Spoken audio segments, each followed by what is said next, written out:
You know, Sisters is a movie I saw.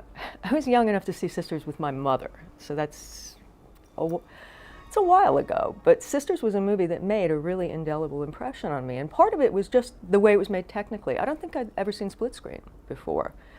And the way in which it was used in Sisters was so not the kind of gimmick that I already knew people called split screen.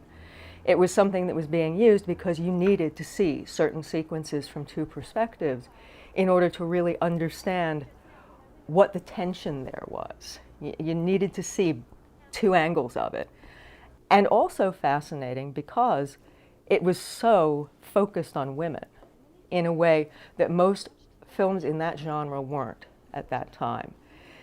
Women at that time were almost exclusively the victims of violence, not the people who did violence to others.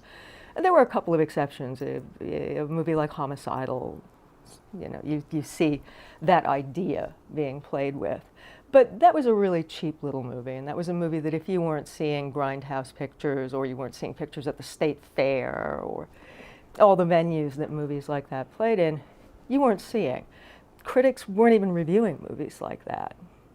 Even though they weren't little foreign movies playing Times Square, they were movies that were considered not really worthy of critical consideration. You should be doing Around the World in 80 Days. That was what was an important movie because it was a big movie with big movie stars in it.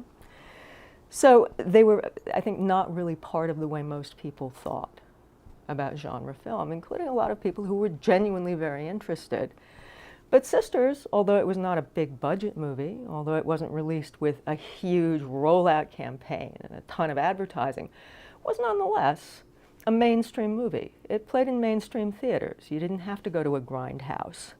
You could go with your mother to see Sisters, and it wouldn't be a weird and peculiar experience. And yet, it was very much of a different kind of movie than most of the movies that you would see in those venues. So it was hugely influential in that way, and not just for me as a viewer, but I think for other filmmakers who saw it when they were young and impressionable and realized, wow, that's actually kind of great. And that's not what I thought you could do in a mainstream movie, even if you were willing to take a small budget and to work with actors who weren't enormously expensive and to do it on a very fast schedule. It was suddenly part of what you could do in that Coppola, Scorsese, all those guys, De Palma generation.